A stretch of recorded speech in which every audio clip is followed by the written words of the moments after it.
Assalamualaikum warahmatullahi wabarakatuh. Kami dari kelompok A4 ingin mempresentasikan hasil kerja kami yang berjudul Analisis Keberlanjutan Produk Rumah Tangga Lingkungan, produknya kursi rotan.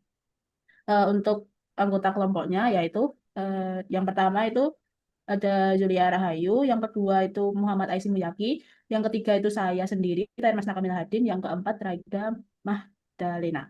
Di sini saya akan menjelaskan kenapa kami memilih kursi rotan. Karena kursi rotan ini termasuk dalam produk yang ramah lingkungan. Latar belakang pembuatan kursi rotan muncul dari meningkatnya kesadaran akan pentingnya penggunaan bahan alami yang ramah lingkungan. Rotan dipilih karena mudah diperbarui, kuat, dan mampu mendukung keberlanjutan sumber daya alam. Mengapa ramah lingkungan? Karena rotan adalah bahan alami yang cepat tumbuh kembali atau renewable resource. Pemanfaatannya dianggap ramah lingkungan karena bisa mengurangi eksploitasi hutan kayu, menyerap karbon selama masa pertumbuhan, serta menghasilkan produk yang biodegradable atau mudah terurai secara alami. Kemudian tahapan siklus hidup produk kursi rotan yang paling berpotensi berdampak pada lingkungan itu uh, sebenarnya sangat sedikit, sangat minim begitu. Jadi dalam prosesnya sendiri itu dia mulai dari proses manufaktur, transportasi, penggunaan limbah air sampai ini tuh terdaur ulang sehingga kursi rotan ini itu pembuatan produk kursi rotan ini tuh sangat tidak berdampak pada lingkungan. Jadi asal bahan bakunya juga banyak di Indonesia seperti itu. Kemudian selanjutnya akan dipresentasikan oleh Yulia untuk ini. Oke, selanjutnya adalah bagaimana sih meningkatkan keberlanjutan dari produk kursi rotan itu sendiri. Yang pertama dimulai dengan petani rotan yang mengadakan blockchain. Kemudian blockchain ini akan diadakan panen rotan, pengolahan dan produksi yang nantinya akan ditransportasi dan distribusi. Nah, dari blockchain sendiri itu mengarah kepada ke sertifikasi dan teknologi. Blockchain itu untuk traceability, untuk mencatat tahapan panen, pengolahan, transportasi dan finishing. Selanjutnya mengarah pada ke integrasi dan PGS roles. Mungkin bisa di next slide.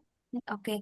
Selanjutnya, eh, keberlanjutannya itu dari produksi ramah lingkungan yang finishingnya itu di eco-friendly, ganti cat dengan berbasis kimia menjadi finishing berbasis air atau natural oil. Selanjutnya adalah pengurangan jejak karbon dengan optimasi proses produksi dan rantai pasok dengan efisiensi energi dalam transportasi dan untuk manufaktur. Mungkin bisa di next slide. Dampak positif dari keberlanjutan kursi rotan ini dilihat dari sisi lingkungan yaitu mengurangi emisi karbon dan pencemaran. Kalau dari segi kalau dari segi ekonomi yaitu produk rotan lebih kompetitif di pasar global dan selanjutnya mungkin ada dari sisi sosial dan reputasi. Oke, next slide akan dijelaskan oleh pemateri berikutnya. Selanjutnya yaitu apakah produk tersebut itu benar-benar lebih berkelanjutan dibandingkan produk konvensionalnya. Nah, rotan itu kan memang berasal dari sumber daya alam yang dapat diperbarui. Namun, jika dipanen tanpa pengolahan yang baik, hal itu tuh dapat merusak hutan dan ekosistem sekitarnya.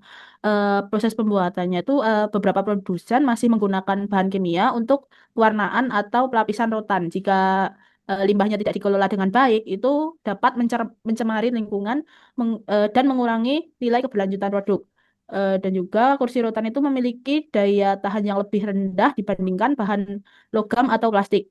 Nah, jika mudah rusak dan perlu sering diganti, maka produksi ulang yang berulang itu justru dapat meningkatkan penggunaan sumber daya dan energinya. Untuk keunggulan kursi rotan sendiri, yaitu dari sumber daya terbarukan itu rotan tuh tumbuh cepat dan tidak seperti kayu yang keras.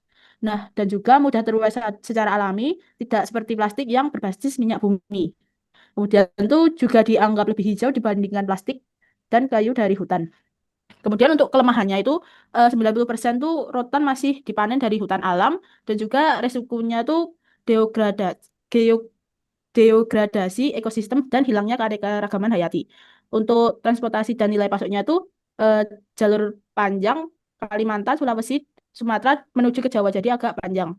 Kemudian untuk proses manufakturnya itu banyak menggunakan pelapis dan cat kimia. Selanjutnya muncullah ide kreatif ataupun solusi-solusinya yang pertama blockchain traceability. Kemudian yang kedua terdapat sertifikasi PGS rules. Yang terakhir finishing yang ramah lingkungan. Kesimpulannya yang dimana produk kursi rotan ini dapat menjadi pilihan yang berkelanjutan jika seluruh tahapan dalam produksinya, mulai dari panen hingga distribusi, dikelola secara ramah lingkungan. Nah, kemudian penerapan sertifikasi teknologi blockchain serta penggunaan bahan dan proses produksi yang efisien dapat mengurangi emisi serta limbah yang berbahaya. Dengan pengelolaan yang baik, kursi rotan ini tidak hanya berdampak baik juga bagi lingkungannya, tapi juga dapat meningkatkan daya saing ekonomi dan memperdayakan komunitas-komunitas lokal. Baik, itu saja sekian presentasi dari kelompok kami. Wassalamualaikum warahmatullahi wabarakatuh.